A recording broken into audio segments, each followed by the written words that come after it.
He's Peter Hogg, Director of Precious Metals here at Kitco. Peter, welcome back. It's good to be here, Michael. Everybody was predicting this precious metal correction. Looks like we had one this week. Yeah, I think we saw the capitulation yesterday, not discounting the movement that occurred during New York trading hours yesterday, but overnight silver touched down south of just $24, traded at about $23.90. And gold traded all the way down to 18, if my memory serves me, around 1879. So I think we had the capitulation, and now I'd be looking for some consolidation at these levels. But I think the initial panic selling phase ended yesterday. Have we found a range yet, or is it just too early to say?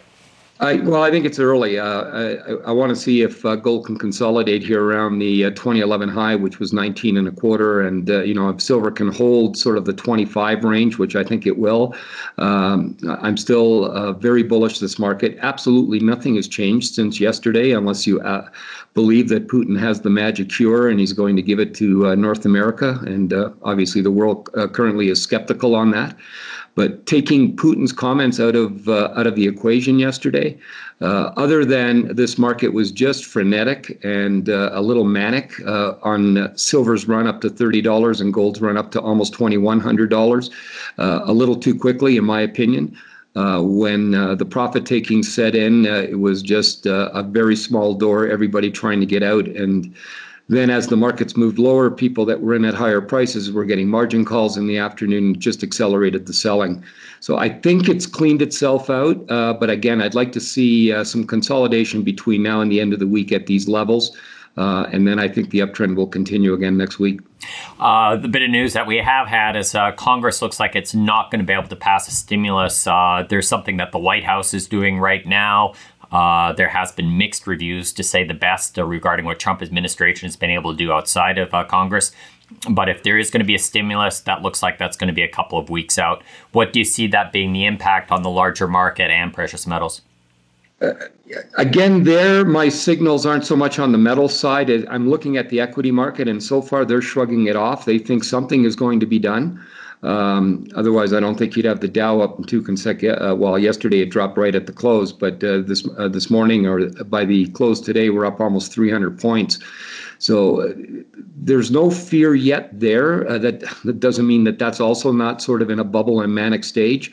But I'm taking my cues from the stock market, and right now it still looks like there is no fear present, and that indicates to me that the big money is at least believing that there is going to be further action taken by the government to stimulate the economy. And the Fed has certainly indicated that they are going to stay neutral to extremely active on the liquidity side until at least 2022. The other central banks are following suit. So there's very little in my mind that's getting in the way of the precious metals market, except one caveat, and that's been a caveat that I've been holding for about the past month. If the equity market takes it hard and really starts to sell off, and I'm not talking, a 1,000-point correction, but starts to really take it on the chin because the economic data doesn't support it, there may be selling in the metals just to raise cash. So that is one of the things I'd be watching out for. But the overall macro picture for the precious metals remains as bullish as it did 2 days ago. Can you talk about the physical market and also talk about the supply of, gold as well as silver coins? How's it looking right now? When you last talked to Kitco, you said that there was a bit of tightness with silver. Yeah, about a month ago, I came out and I said it looked like the market was normalizing, and it was, and supplies were coming, albeit not to the same extent pre-COVID, but supplies were starting to come onto the market from the Royal Canadian Mint and the U.S. Mint, and even the British Royal Mint was moving product into North America. And, getting silver maple leafs and silver eagles was relatively easy. And then we had this manic spurt in silver. It went from, I think my last comment, silver was at $19, and I expected it to go to 24, and it ran all the way up to 30. And that spike in demand, ironically, there wasn't a lot of physical selling of silver in that up move, created a situation where we are now at a situation that it looks similar to March. premiums on silver product in coin category and or bar category are now similar to where they were in March, April. Silver Eagle premiums I've seen them north of $9, $10. Maple Leaf, silver Maple Leafs are north of $6 to $7. 100-ounce silver bars are extremely difficult to get, and if you can, they're at about a $4 premium. So the physical inventory that's in the market right now is almost non-existent, and the premiums have gone through the roof again. There is no indication that there is short-term relief coming here. The Canadian Mints is looking to shut down at least part of its production in the summer because of holidays. Then they have a major inventory shutdown in early September.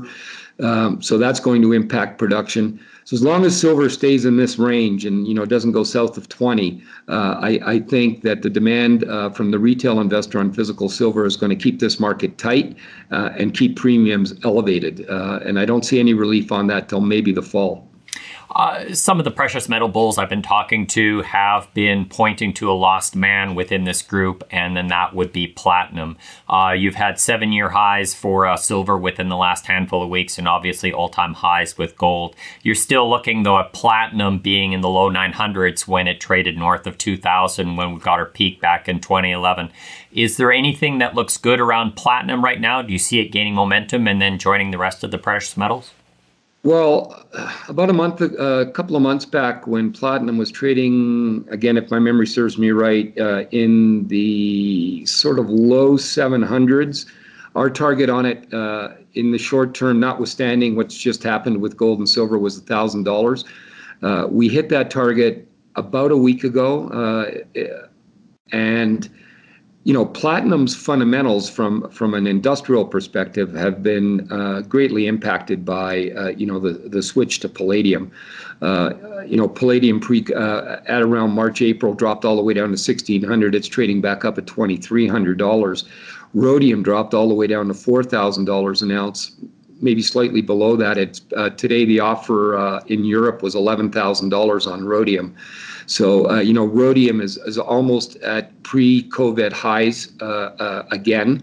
But platinum, because of its industrial usage and less industrial usage in the in the catalytic converter market, has just not caught the same type of bid that you see in gold and silver.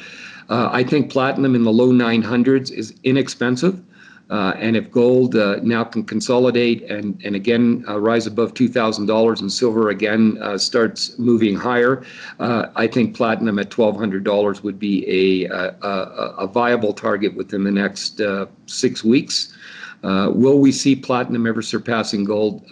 Not likely, unless there is a major supply issue with platinum and supplies get totally disrupted. I think investors are going to have to be satisfied with the fact that platinum is more than likely going to trade at a discount to gold for the foreseeable years. Peter Howd, thanks for speaking with Kitco. Thank you, Michael. Pleasure to be here.